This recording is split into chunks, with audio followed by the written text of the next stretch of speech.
저는 설교하지 않습니다. 그래서 목사님이 설교할 때 이렇게 말하면 아무 말 안 하지만 속은 불편합니다. 예, 맨날 설교 듣고 살았을 테니까 그 사람 말을 해야 무슨 소용이 있겠어요? 저는 말씀을 전달하고 있습니다. 저는 지식을 가르치는 사람이 아닙니다. 하나님에 대해서, 성경에 대해서 다 알면 뭐합니까? 그걸로 살 수 없습니다. 이 세상의 삶은 몰라서 못 사는 사람은 없어요. 알지만 안 사는 것이죠. 저 말씀을 전달하는 이유는 말씀을 받아야 됩니다. 말씀은 글자가 아니라 세계입니다. 이 세상과 전혀 다른 세계입니다. 평면밖에 모르는 세상 속에 깊이의 세계입니다. 본질의 세계입니다. 이 세계를 만나면 그 세계로 삶이 열리는 것이에요. 우리가 노력하거나 애써서, 글쎄, 하나님께 노력하고 애쓰는 사람은 하나님은 뭐라고 그러실지 잘 모르겠는데, 이사야 17장까지 왔는데도 말씀을 받으셨습니까? 그간에? 만약에 안 받으셨으면 앞으로도 안 받으실 가능성이 지극히 큽니다. 자꾸 와서 이렇게 듣고 이해하고 가는 거죠. 제가 뭘 가르쳐 주는 줄 알고요.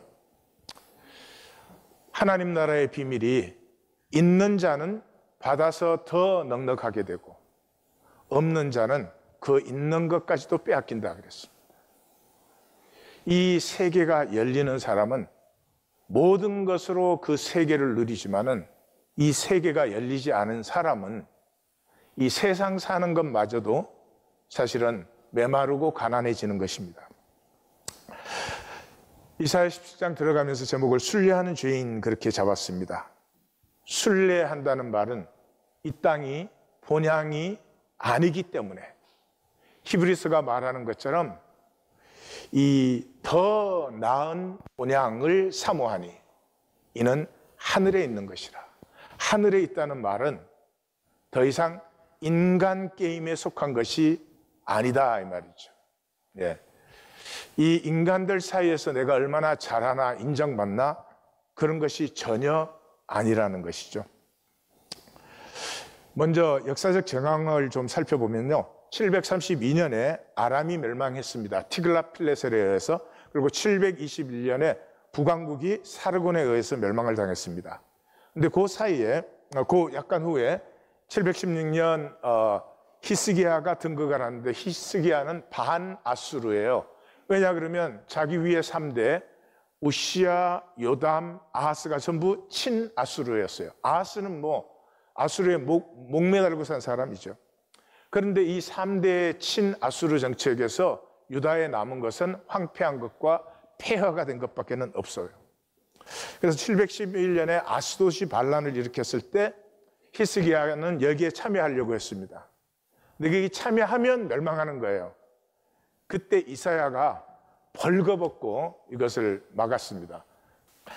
그래서 이제 다행히 히스기야가 그때 이사야 선지자의 말을 듣습니다. 여러분, 이렇게 말하니까 쉽죠? 엄청난 거예요. 그 당시 현상 세계에서 이 현상의 그 정황을 놔두고 하나님이 말씀하시니 그 말씀만 붙들어라. 우리 같으면 되겠습니까? 안 되는 일이에요. 계란으로 바위치기보다 더한 거예요. 히스기야의 귀함이 여기에 있어요. 근데 그 말씀을 들었어요. 그리고 이 체험은 히스기야에게 굉장한 충격과 아마 효과를 남겼을 것입니다. 그래서 이 사르곤이 죽었을 때 705년에 죽고 사네립이 등극을 합니다. 사르곤은 강력한 압제자고 파괴자였습니다. 왜? 반란이 막 일어나는 시기니까요. 그래서 사르곤이 죽고 사네립이 들어섰을 때 사네립이 좀 약하고 또 아수르도 좀 흔들리니까 히스기야가 이때가 찬스다 하고, 또 그때 애굽으로부터 좋은 소식도 있고, 이래서 두로, 아스글론, 에글론과 함께 반아수르 동맹을 맺습니다. 그리고 이제 아수르와 싸워야 되니까 이때 수로를 팝니다. 히스기야의 그 유명한 수로를 팝니다. 그 바람에 701년에 이 사네립이 팔레스타인을 들어와서 점령을 하고, 예루살렘만 이 가수원의 원두막처럼 남아서 18만 5천에 포위당하는 이런 위기를 만나게 된 것이죠. 그때도 이사야 선지자 말씀 들었으면 안 만났겠죠. 그런데 그 위기에서 다시 한번 히스기야가 이사야 선지자의 말씀을 받습니다. 이것이 구원이 되고, 이것이 임마누엘의 증표가 되고, 이제 이렇게 되는 것이죠. 이 17장에서 20장까지는 두 번째 비전입니다. 첫 번째 비전은 11장과 12장에서 우리가 봤죠. 이새의 줄기에서 한 싹이 나며 그 위에 여호와의 영이 임한다. 지혜와 총명의 영, 모략과 재능의 영, 이 지식과 여호와를 경외하는 신이 그 위에 임하여서 이리와 어린 양, 표범과 어린 염소, 어린아이와 독사가 함께 놀아도 해됨도 상함도 없는. 그래서 보라, 하나님은 나의 구원이시라. 내가 구원의 우물에서 물을 기르리라 하는 이 비전을, 첫 번째 비전을 보았죠. 시작이 17장 1절에서 3절 보라로 시작해요. 보라, 뭘? 다메섹과 북왕국의 멸망을. 이건 역사죠. 그래서 마감하는 대칭에도 20장 1절에서 6절이 그 해니까 이건 분명히 역사적 시간이죠. 그 해 711년 애굽을 의뢰하는 자들은 수치를 당할 것이라. 그래서 역사로 시작해서 역사로 마감을 합니다. 그리고 상반부에는 역사가 나오고 후반부에는 그 역사 속에 비전이 나옵니다. 그래서 17장 4절에서 8절은 남은 자, 멸망 후에 하나님을 찾는 아담. 그러니까 그냥 사람이 아니고 하나님이 창조하신 원형의 사람을 얘기해요. 그래서 역사는 반드시 멸망한다. 뭐 상식적인 일이에요. 역사는 멸망하고 사람의 생애는 반드시 끝나요. 그런데 이사야 선지자가 강조하는 것은 그 끝난 것이 끝이 아니다라는 것이죠. 그 끝난 후에 남은 자가 있다는 거죠. 이사야를 불러서 이 남은 자를 거룩한 씨라고 합니다. 거룩한 씨예요. 그 남은 자들에게서 하나님 나라가 피어나요. 하나님 나라 밀도가 얼마나 높겠어요. 이 인류의 99.99999%는 그 섭리의 현상으로 사라져 버립니다. 그리고 0.0000001% 남은 그 중심의 진실의 순결을 가진 그 사람들에게서 바늘 끝에서 우주의 빅뱅이 열리듯이 그 남은 자들에게서 하나님의 영원하고 무한한 나라가 열리게 되는 것이에요. 그래서 그 대칭되는 19장 23절 25절을 보면 이스라엘이 그때는 애국과 아수르를 거느리고 세계의 복이 되고 경배한다. 두말할 것도 없이 비전이죠. 이건 역사적 사실일 수 없죠. 그 여기에 이스라엘은 지금 멸망한 북왕국 이스라엘이 아니라, 그럼 사실 이름을 이스라엘이라고 붙였지 이스라엘이 아니죠. 그 하나님이 부르신 이 창조 원래의 이스라엘을 얘기하죠. 아담 이스라엘. 그리고 그 가운데 상반부는 하나님을 잊은 이스라엘과 이 막 소동하는 열방은 결국은 멸망한다. 그래서 저들은 막 헛된 사자를 막 여기저기 보내고 자기들은 굉장히 난리를 쳐요. 근데 하나님의 기치는 벌써 세워졌어요. 무슨 기치예요? 역사의 끝이 있다는 기치가 세워졌어요. 그 끝까지 하나님은 개입하실 수가 없어요. 잠잠히 기다리고 계실 뿐이에요. 그래서 이 상반부는 역사를 얘기하면서 그날이 3번 나와요. 그 다음에 이제 하반부로 들어가면 19장 1절에서 17절이 또 보라, 상반부가 보라로 시작한 것처럼 하반부로 보라로 시작해서 여호와께서 애굽을 쳐서 애굽이 흔들릴 때 유다가 애굽에 두려움이 된다 뿐만 아니라 애굽은 그때 가나안 방언을 말하고 여호와의 제단을 세우고 여호와께 경배한다. 이 그만할 것도 없죠. 비전이 있죠. 그래서 그 비전의 중심에는 뭐예요? 그때 그 날로 8번 나오고 그때 그래서 총 10번인데 이 비전 부분에서 그 날이 7번 나와요. 그때 강대국들이 예물을 가지고 시온에 사신을 보낸다. 드디어 하나님의 통치가 이 온 땅 위에 높아지신 것이죠. 그래서 이 중심이 여호와의 날이에요. 이것이 이사야 선지자의 중심이에요. 이사야 시작에서 1장 서론이 끝나자마자 2장에서 4장까지가 여호와의 날이에요. 우리가 이미 보았죠. 그래서 2장, 그러니까 여호와의 날이라고 하는 것은 심판이 있다. 역사가 끝난다. 그때 뭐 하나님이 앉아서 이렇게 심판하는 게 아니라 끝나는 것 자체가 심판이다. 그때 하늘 그대로인 자들이 있을 것이며 그때 하나님의 형상에서 싹이 피어난 자가 있다. 무슨 이걸 장성하게 가꾸지 못했어도 상관없어요. 싹만 피어나 있으면 돼요. 그래서 하늘 그대로인 자와 싹이 피어난 자가 나뉜다. 그럼 그 싹이 피어난 자가 거룩한 씨고 남은 자죠. 그래서 심판이 있다, 남은 자가 되어라. 이게 이사야 선지자가 계속 반복하는 말이죠, 사실은. 그래서 시작이 말이래 그래요. 끝날에 여호와의 산이 여호와 전의 산이 모든 산 꼭대기 위에 높아진다. 그래서 오라 우리가 여호와의 전에 나아가자. 이는 뭐 율법이 시온에서 나오며 여호와의 말씀은 예루살렘에서. 그래서 뭐 다시는 나라들이 전쟁을 연습하지 않는다. 이렇게 끝난 그 기억하시죠? 전쟁을 연습하지 않는다는 것은 세상 방식의 삶은 끝난다. 그래서 2장 5절에서 이 4장 1절까지 그 날이 7번 나와요. 이거 봤죠? 이 7번 중에 가장 유명한 그 날이 5번째예요. 굉장히 길어요. 이 3장 16절에서 26절까지 장장 11절. 그 11절 동안 뭐 나온 줄 아세요? 장식품의 리스트 나오는 거예요. 그래가지고 뭐 발목걸이, 반달, 장식, 화관, 발목, 사슬, 띠, 향합, 반지, 코걸이.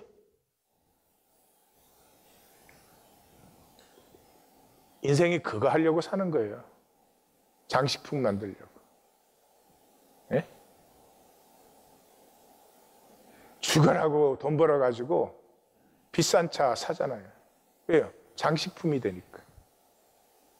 그래서 마지막이 4장 2절에 그날에 여호와의 싹이 영화롭고 아름다울 것이며 그때 시온에 남은 자는 거룩하다 칭함을 받을 것이라. 거룩하다 칭함을 받는 것은 이 남은 자들로부터 하나님의 나라가 피어나는 것이죠. 본문으로 들어가서 17장 1절에서 8절의 주제는 멸망을 만난 사람들이에요. 멸망을 만난 사람들. 내가 멸망의 존재라는 것을 만난 사람은 장식품 못 만들어요. 뭐 사는 목적이 자랑거리 하나 더 만들려고 그렇게 살 수가 없어요, 인생을. 그래서 사도 바울은 갈라디아서에서 그러잖아요. 갈라디아 교회가 이 사도 바울이 가장 먼저 세운 교회 중에 하나예요. 복음을 받아서 교회가 됐는데 이 종교주의자들이 와가지고 와 너네 절기도 안 지키고 할례도 안 받고 너 뭐 주일 아침에 모이지도 않고 그래갖고 어떻게 구원받아? 너 큰일 난다. 그러니까 이 사람들이 다시 종교로 돌아가려고 하는 거예요. 이 바울이 너무나 화가 나가지고 인사말이 없는 편지예요. 사람에게서 난 것도 아니요 사람으로 말미암은 것도 아니라. 그렇게 시작하고 본문이 시작하는데 다시 사람에게서 받은 것도 아니요 사람에게서 배운 것도 아니요 사람의 뜻을 따라 된 것도 아니라. 이렇게 해서 편지를 마치고 그 당시엔 다 대사하니까 자기가 이렇게 써요. 내가 이제 큰 글씨로 직접 쓴다. 내가 지금 이때까지 무슨 말을 했는지 못 알아들어도 좋은데 이것 한 가지만은 분명히 알아야 된다. 그러면서 하시는 말씀이 내게는 우리 주 예수 그리스도의 십자가 외에 결코 자랑할 것이 없으니 그리스도로 말미암아 세상이 나를 대하여 십자가에 못 박히고 내가 또한 세상을 대하여 십자가에 못 박혔다. 여러분 인생이 뭐 같아요? 자랑거리 만드는 거예요. 자랑거리 만드는 거예요. 예? 돈 벌기 힘들어요. 그래가지고 좀 좋은 차 타서 그게 자랑거리니까. 하나님의 형상의 인간이 자기를 버리고 스스로 배반하고 그렇게 사는 거죠. 이 모든 것이 무엇에서 갈라지죠? 죽음이에요. 죽음. 이 세상에 딱 두 가지 말밖에 없어요. 사실은 마귀에 결코 죽지 않는다는 말과 반드시 죽으리라는 말. 마귀의 말을 받으면 결코 죽지 않으니까 현상이 전부잖아요. 현상이 전부. 그러니까 현상에 매달려 가지고 현상에서 내가 어떤 평판을 받느냐, 내가 조금 더 인정받느냐, 내가 조금 더 대접받느냐, 이거에 막 부들부들 와들와들 이렇게 떠는 거죠. 근데 참 역설적이죠. 그렇게 현상에 매달리니까 어떤 역설이 나타나요?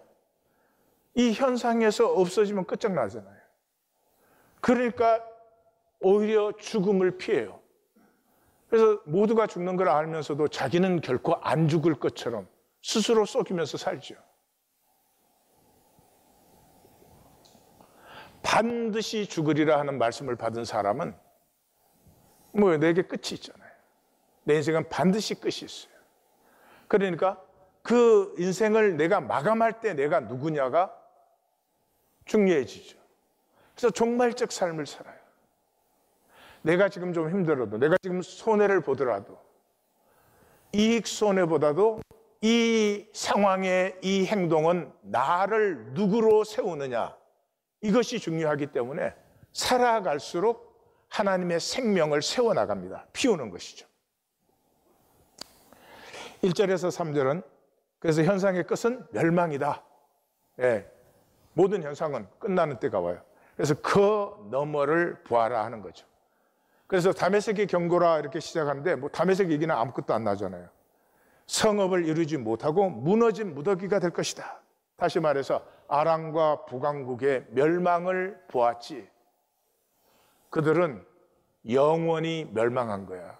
너희도 그렇게 되면 안 된다는 거죠. 그래서 2절에 유다도 버림당해서 역설적인 평화가 올 것이다. 너희들이 지금 말씀 받지 않고 돌이키지 않으면 굉장히 재밌죠.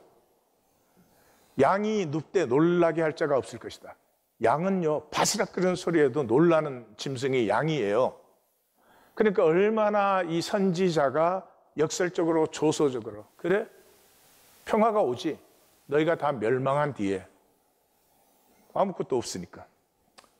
그래서 이스라엘의 영광이 북왕국과 아람의 멸망같이 된다. 다시 말해서 여호와 현현의 날은 반드시 임한다. 지금 그러는 이유가 뭐예요? 하나님이 안 보이거든요. 하나님이 안 계신 것 같아요. 하나님이 다스리는 게 아니라 돈이 다스리는 것 같아요. 모든 관심은 돈에는 있지만 하나님에게는 없어요. 종교의 시간에 하나님을 얘기하지만 그것은 우리 일상의 실제가 결코 되지 못해요. 왜? 일상의 실제가 아니어서가 아니고 하나님은 일상 속에 나와 함께 하시는데 그 하나님을 내가 결코 누리지 아니하기 때문에. 다시 말씀드려요.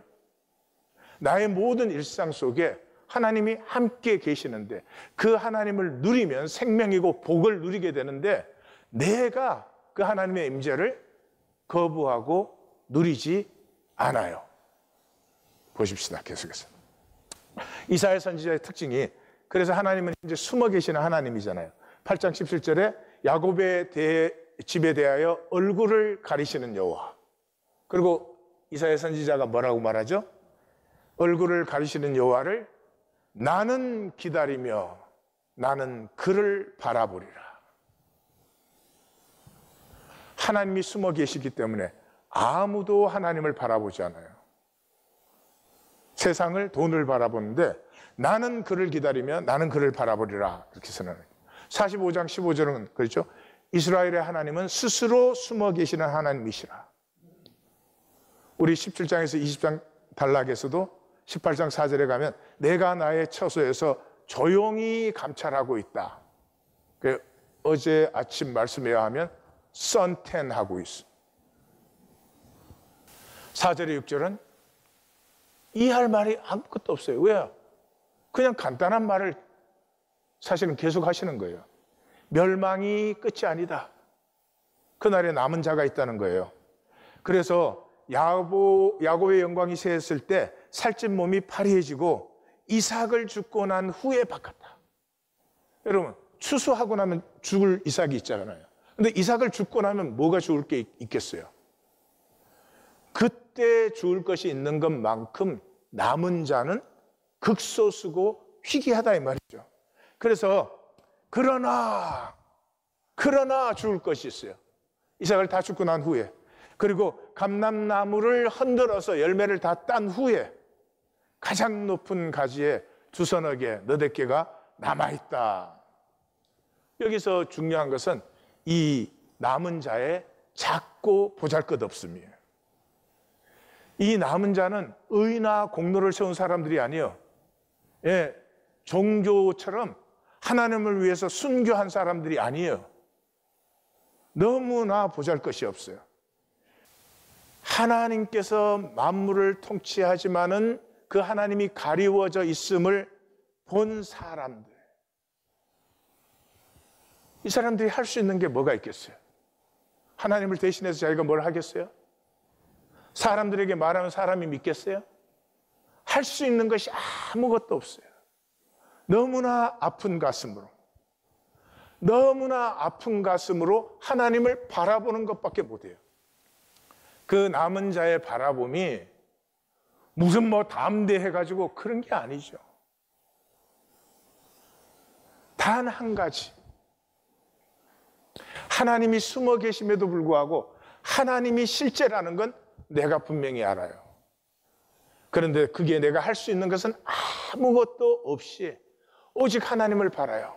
어느 때까지입니까? 하나님, 어느 때까지 이 거짓의 역사가 진행되어야 됩니까?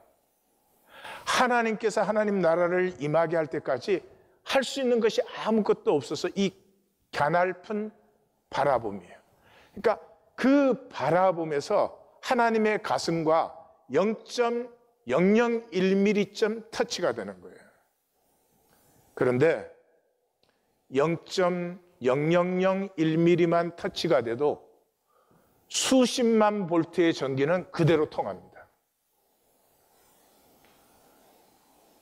그래서 이 남은 자는 의와 공로가 아무것도 없는데 이 속에 있는 하나님의 형상이 열리면서 하나님으로부터 솟아나는 빅뱅이 터져 나오는 거예요. 이것을 예수님은 생수의 강이라고 말했어요. 이 밀도 높은 영적 실제를 실제로 믿고 살 수 있는 사람은 안타깝지만 드뭅니다. 그래서 7절 8절에 남은 자는 숨어 계신 하나님을 바라보는 자예요. 그날에 사람이 자기를 지으신 자를, 사람이 아담이라고 했죠. 자기를 지으신 자니까 창세기 1장의 원천적인 모습이죠. 바라보겠으며, 이 바라보겠으며 하는 단어가 샤아 그런 단어예요. 이게 많이 써진 단어는 아니지만 그래도 여러 번 써져 있는데 대표적인 것이 가인과 아벨의 제사를 하나님이 받으셨다 안 받으셨다 할 때가 이거 샤예요. 샤. 그러니까 바라본다는, 여기에 바라보면 그냥 뭘 보는 게 아니고요, 그 숨어 계신 하나님을 나를 지으신 이로 내가 받은 거예요. 내 존재. 그래서 그의 눈이 이스라엘의 거룩한 이를 뵙겠고, 그래서 하나님을 보는 역사가 나타나요. 근데 여기에 단어는 라예요. 라. 이건 굉장히 많이 써진 단어예요. 이건 본다는 단어예요. 근데 이 본다는 것 속에 respect, 존경한다는 뜻이 들어있어요.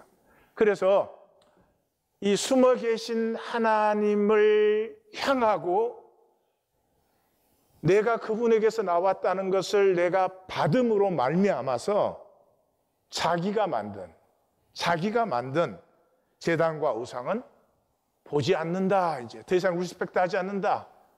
다시 말해서 그 제단과 우상을 무슨 나무 깎아놓고 절하는 걸로 지금 생각하시는 분은 없겠죠? 우리의 장식품들, 우리가 사람에게 보이기 위해서 이 사야 되는 장식품들, 그리고 명품, 소위 명품이 아니죠, 고가품이죠. 예, 그냥 인간 세상은 돈을 많이 내면 명품이 되는 거예요. 보이기. 인생이 뭐에 매달리는 줄 알아요? 평판. 사람들이 나를 뭐라고 하나. 하나님의 심판을 두려워할 줄 모르고 인간 평판이 들어와서 사는 게 인간의 어리석은 삶이에요.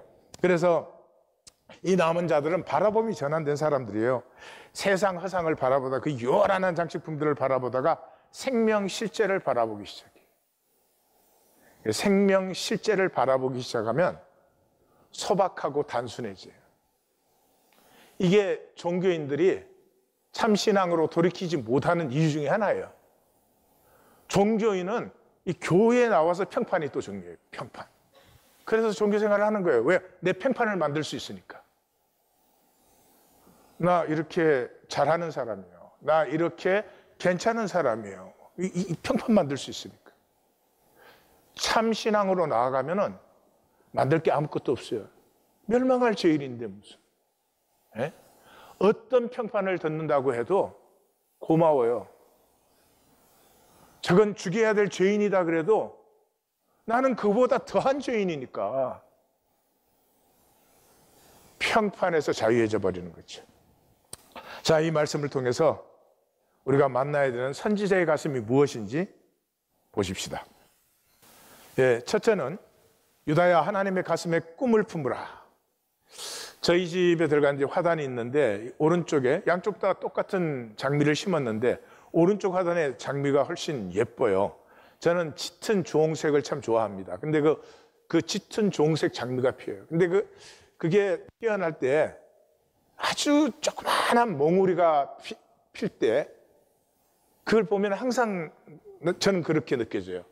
그 작은 몽우리가 꿈을 품고 있어요. 그렇게 아름다운 장미로 피어날 꿈을 그 속에 품은 거죠. 꿈이 피어나는 거죠. 그게 생명의 원리예요. 성도님들은 어떤 꿈을 품고 있습니까? 내 안에 하나님의 형상이 있는데 이 하나님의 형상이 피어날 꿈, 왜 무슨 꿈이 우리에게 필요할까요? 근데 그 꿈을 장식품 만드는 데 써요. 그래서 현상만 바라봐서 세상에 떠내려가지 말아라. 왜요?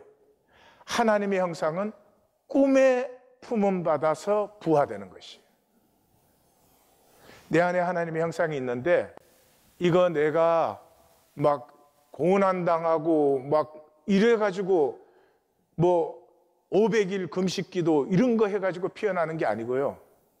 이 하나님의 형상은 꿈에 품음 받을 때 이게 부화가 되어서 피어나는 거죠. 그 꿈을 꾸어야 될 유다가 애굽이나 아수르를 바라보고 있어. 애굽과 아수르는 너희가 축복해야 될 대상이지. 얼마나 담대한 선지자의 말이에요. 야곱이 쫄딱 망하고 거지가 돼서 애굽에 내려가잖아요. 거기에 보시면 바로를 만날 때 야곱이 바로에게 축복하고 그 앞에서 나오니라. 거지가 돼갖고 내려가가지고 왕을 축복하고 나오는 야곱. 그게 우리예요. 하나님을 알면, 아버지를 알면, 내 아버지가 하나님이라는 것을 알면 세상 무엇을 보아도 너는 내 축복의 대상이다. 그래서 담대한 거예요. 그래서 뭐 세상의 황제를 만나도 기가 죽지 않는 거예요. 예? 이 현상이 전부면 뭐 나의 아무것도 아니겠지만은 그러나 본질의 실제 세계를 안다면은 내가 위대해서가 아니고 나를 통해서 하나님이 이 땅의 아픔을 위로하고 치유하고 새롭게 하시기를 원하기 때문에 당신은 나의 복이 필요한 사람, 하나님의 자녀의 복이 필요한 사람이죠. 그래서 이 꿈을 품는 것은 선택이에요. 내가 꿈을 품기로 선택하시면 돼요. 그래서 모세 오경의 총결론이 choose life, 생명을 택하라예요. 모세 오경 다 잊어버리셔도 돼요. choose life만 기억하시면 돼요. 왜요? 그게 하나님의 가슴이니까. 세상은 인간 게임이에요. 이 지구, 조그만한 지구 껍질에 인간끼리 만들어 놓은 게임이에요. 인간 게임 뭘로 살아요? 돈으로 사는 거예요. 그 돈에 목숨을 걸고 살아요. 그리고 또 하나님 부르기는 해요. 아, 이제 우리 그런 짓은 하지 맙시다. 너무 비참하지 않아요? 이건 세상 사람들이 거짓된 것과는 차원이 다른 거짓이죠. 그런데 왜 우리 그렇게 살아요? 우린 다 두려우니까요. 두렵다는 것은 피조성이에요. 피조물이기 때문에 두렵지 않을 수가 없어요. 두려운 사람의 특징은 선택하기 힘듭니다. 선택을 못해요. 그래서 이 세상에 태어나는 순간부터 엄마 뱃속에서부터 세상이 시키는 대로, 세상이 규정한 것을, 세상의 평판을 잘 받으려고 그냥 그 세상이 시키는 대로 따라하고, 잘 따라했으니까 나 좀 인정해 주세요. 그 모든 삶의 순간에서 우리는 선택할 수 있었습니다. 당장의 이익을 챙기지 않고 이익보다는 내 안에 있는 아름다운 생명이 피어나는 선택을 할 수 있었고, 생명이 피어나는 선택을 하면 그것으로 유업은 더 풍성해질 텐데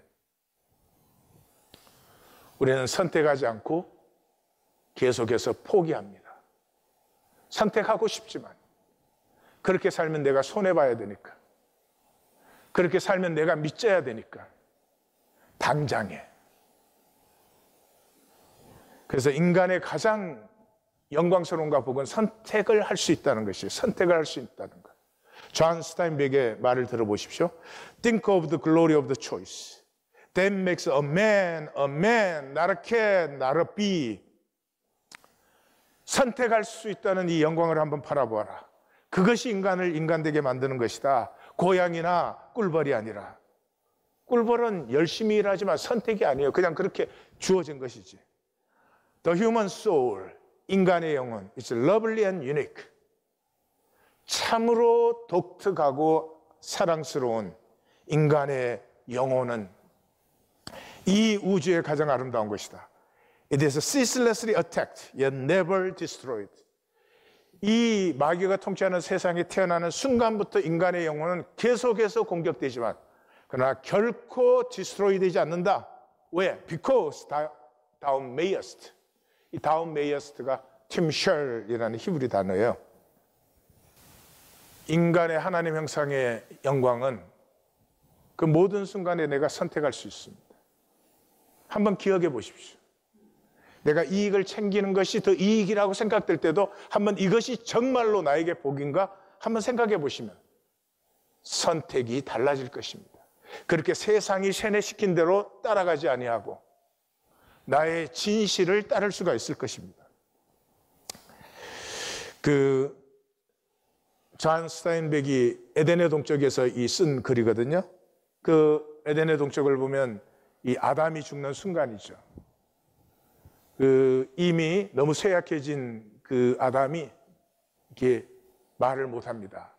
근데 그 칼은 자기가 일부러 그런 건 아니고 그렇지만 결국 자기 때문에 형이 죽었고 아버지가 반수불수가 되었고 엄마도 죽었죠.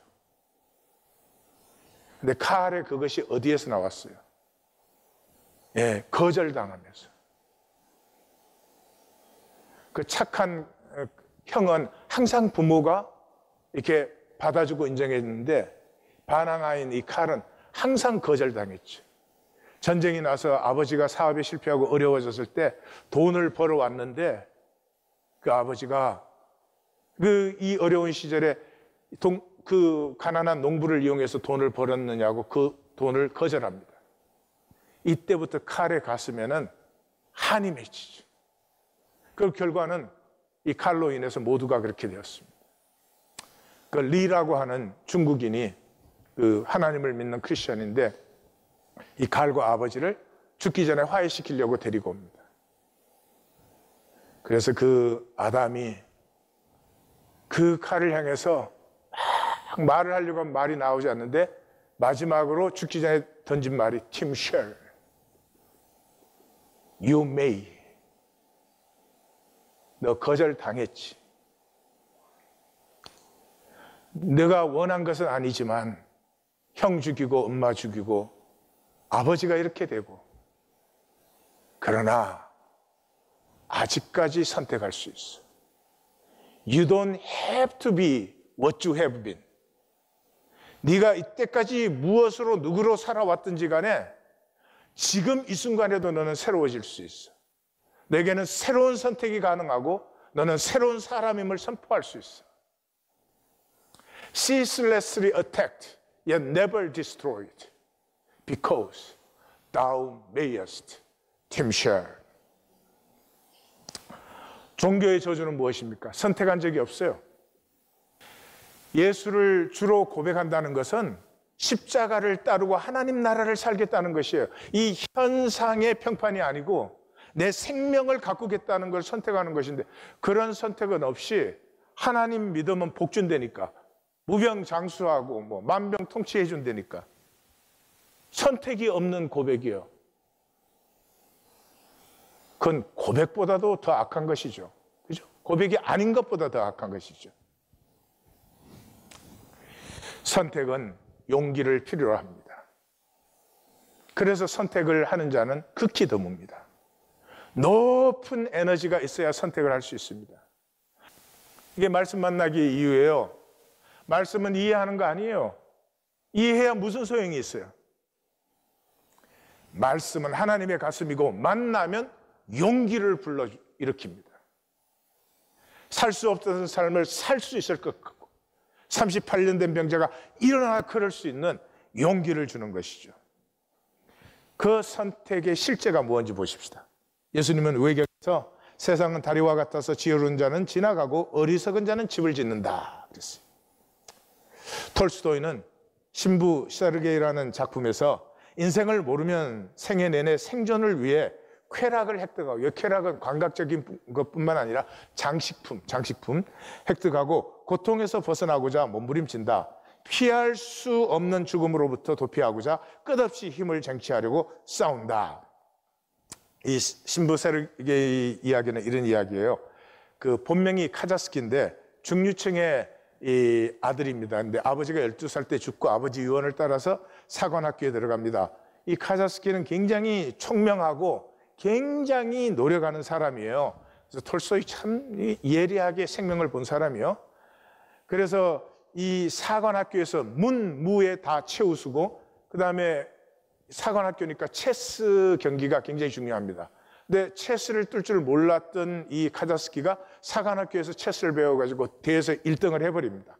그 다음에 그 당시에는 이제 그 좀 상류 사회에서는 프랑스어를 할 수 있어야 돼요. 프랑스어를. 그래서 프랑스어를 배워가지고 완전히 프랑스어를 모국어처럼 해볼 정도로 그렇게 청명하고 이 노력을 신실하게 하는 사람인데 톨스토이가 그 청명하고 그 노력하는데 신경질적 발작 증세가 있다. 그래요.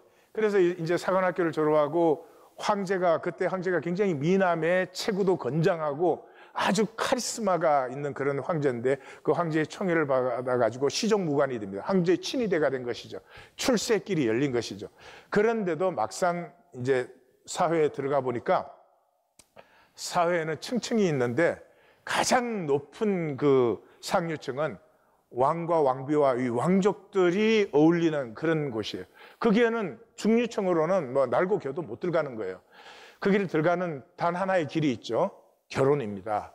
그래가지고 이 백작 코르토쿠바, 포르토쿠바 여인인데 백작이에요. 그래서 그 여자를 사랑합니다.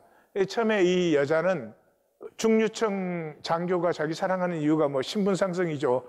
그러니까 냉담하다가 그 진심에 감동이 돼가지고 진짜로 사랑을 하게 됩니다. 그래서 청혼을 해서 허락을 받는데 2주를 앞두고 파혼을 해버립니다. 왜냐 그러면 이 코르토쿠바가 황제의 그 애인이었습니다. 연인이었던 게 밝혀집니다. 근데 사실은 이 여인은 뭐 어린 시절에 뭘 알았겠어요. 그 황제가 그렇게 뭐 멋있고 그러니까 한때 지나간 일인데 이것을 받아줄 사람이 필요했겠죠. 근데 이 여인의 아픈 마음을 그냥 그 자기의 어떤 원함 때문에 짓밟아 버리는 것이죠. 그래서 이제 이 병핑계에 대고 사임을 하고 수도원으로 들어갑니다. 그리고 자기에게 있던 작은 영지는 여동생에게 주어버려요. 수도원 들어가는데 그냥 수도원 들어가는 게 아니에요. 가장 명망 있는 수도원장이 있는 최고의 수도원에 들어가요. 거기에서 최고의 수도원장이니까 절대 순종하면서 겸허하고 온화하고 인내하는 내 외면을 다 닦아요. 그래서 세르게이라는 이름으로 서품을 받고 그렇게 이제 됐는데 어떤 귀부인이 이 미남이죠. 이 뭐 전직 시종 무관 출신이죠. 뭐 이러니까 유혹을 합니다. 유혹을 하니까 그 유혹 속에서 자기가 흔들리는 것을 발견해요. 그리고 그것이 너무 두려우니까 그 자기의 마음을 다 편지로 적어서 스승에게 보냅니다. 내 마음이 이렇게 흔들립니다. 너무 두렵습니다. 그리고 자기 젊은 수사한테 그 마음을 그대로 고백하고 내가 이러니 너 나를 지켜봐야 된다. 내가 절대로 실족하지 않도록 너 나를 지켜줘야 된다. 이렇게 합니다. 근데 그게 오히려 또 수도원에서 이 사람을 더 유명하게 만들어버려요. 그래가지고 그 당시 러시아에 그 은둔자 중에서 최고의 은둔자가 죽었을 때 그 사람의 후계자로 그게 들어가게 됩니다. 그 스승이 이제 보내요. 그래서 이제 그게 6년째 되었을 때 아주 젊고 아름답고 부유한 이혼녀가 이 세르게이를 유혹을 합니다. 소문이 자자한 사람이니까. 그래서 자기가 추운 겨울에 길을 잃어가지고 온 것처럼 그렇게 해서 이 세르게이의 그 은둔실에 들어가게 됩니다. 세르게이가 이제 자기는 안쪽에 있고 그 여자는 바깥쪽에서 그러면 날이 셀 때까지 여기 머무르다 가라고 해요. 그런데 이 막 눈에 온 몸이 젖어 있고 이러니까 이 여자가 그 당시 귀족들은 비단 옷이니까 비단 옷을 벗는 소리, 방이 다르지만은 다 들리고 맨발로 마루를 밟는 소리 이런 게 다 들리고 그래도 아무런 이 반응이 없으니까 난 몸이 너무 아프다. 내가 얼어갖고 죽는 것 같다. 너무 냉담하다. 뭐 이래가지고는 막 이게 안 나가 보고는 못 견딜 지경이 된 거예요. 그래서 견디다 못해가지고 나가요. 나가는데 그 여자를 돌보기 전에 먼저 그 도끼를 들어갖고 자기 손가락을 잘라버려요. 예, 그 여자를 돌보는 게 유혹이 되지 않도록. 그래가지고 이 절제한 사건 때문에 일약 그냥 이 수도원계의 스타가 됩니다. 예? 자기는 뭐 그러려고 한 건 아니에요. 근데 스타가 됐죠. 그러면서 또 이상하게 안수를 했는데 병이 나는 사건도 생기고 그래가지고 명성과 치유 능력으로 막 이제 막 전국에서 사람들이 몰려오는 거예요. 그러니까 수도원장은 또 이 사람을 이용해서 돈을 많이 벌어요. 이제 명성과 칭찬과 존경이 높아지니까 내면의 허무가 깊어집니다. 실제가 아니니까. 인간의 평판은 실제가 아니기 때문에 내면의 허무가 깊어져요. 그래서 이 세르게이에게 그런 생각들이 떠올라요. 정말로 하나님이 계시는 거야? 이 모든 종교인 가운데는 이게 들어있습니다. 정말로 하나님이 있을까? 근데 일반 종교인들은 이거 말을 잘 못해요. 그런데 칭찬과 존경과 막 이런 걸 다 받아보면 그렇게까지 됐는데도 자기 중심은 비어 있거든요. 그러니까 하나님이 계시면 그럴 수 없잖아요. 그래서 하나님이 정말 계신가요? 우리도 지금 이제 종교 생활을 어렵게 하니까 하나님 믿는 것 같죠? 만약에 모든 사람이 칭찬하고 존경하고 막 평판을 높은 걸 받고 그러면은 그래봐야 실제로는 아무것도 없잖아요. 그러니까 하나님이 있을까? 이렇게 되는 거죠. 그래가지고 그렇게 됐을 때 오히려 그 22살짜리 상인의 딸의 유혹에 그냥 넘어가 버립니다. 그래서 이제 죽으려고 결심을 하죠. 근데 이 자기 사촌인 파세니카가 왠지 기도할 때 떠오르고 만나봐야 되겠다는 생각이 들어요. 그래서 파세니카를 찾아갑니다. 왜냐 그러면 소문을 들었어요. 그 결혼을 했는데 남편이 알코올 중독자고 맨날 때리고 그래가지고 그래서 찾아가 봤더니 정말 하도 맞아가지고 이 옷 바깥으로 나온 데까지도 흉터 자국이 아직 남아있어요. 그래서 자기는 이렇게 유혹에 넘어지고 죄인보다 더 악한 자가 되었다. 그런데 한번 만나고 싶어서 왔다. 그동안 어떻게 지냈느냐 그래요. 그러니까 파세니카가 그렇게 말을 해요. 남편이 알코올 중독자고 그래서 폭력을 쓰고 그리고 얼마 되지 않는 그 받은 유산도 다 탕진해버리고 지금 너무 가난해져 있어요. 근데 지금 자기가 돌아보니까 그 남편의 그 알코올 중독은 병이었다. 그 병을 품어주지 못하고 나는 비난만 하고 또 그 사람에게 지지 않으려고 나는 악착같이 싸웠다. 나는 남편이 죽은 후에 나는 내가 하나님의 자녀가 아니라는 것을 보았다. 그래서 지금은 이제 아들 하나, 딸 하나 둘 길는데 아들은 일찍 죽고 딸이 하나 있는데 그 딸이 결혼을 했는데 사위가 신경쇠약증으로 아무것도 못하는 폐인이에요. 그러니까 딸이 얼마나 고생을 하고 그 자녀들이 얼마나 힘든지 몰라요. 그러나 그 아픈 자리에서 이제는 자기가 할 수 있는, 자기가 섬길 수 있는 것을 하면서 살아가고 있는 것이에요. 그 얘기를 쭉 들으면서 세르게이가 느껴요. 하나님을 믿는다는 것은 수도원에 들어가서 뭐 종교 그런 것이 아니고 우리 삶은 이 땅에 마귀가 통치하기 때문에 모두의 삶이 아픕니다. 내 곁에 있는 아픔을 하나님은 돌보시기를 원합니다. 근데 하나님 직접 임재하실 수가 없기 때문에 우리를 통해서 임재하시는 것이죠.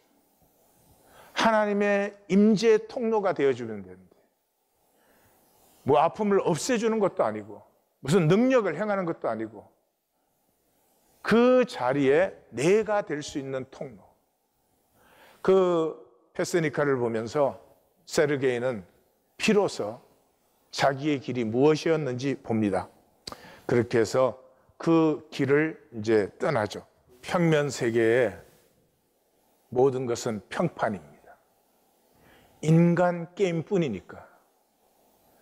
인간에게서 내가 어떤 인정을 받느냐 하는 것이. 그런데 이 평판에 신경 쓰고 있는 동안은 하나님은 나에게 임재하실 수가 없습니다. 세르게이가 수도원에 있고 그럴 때 진실이 없었던 것은 아니에요.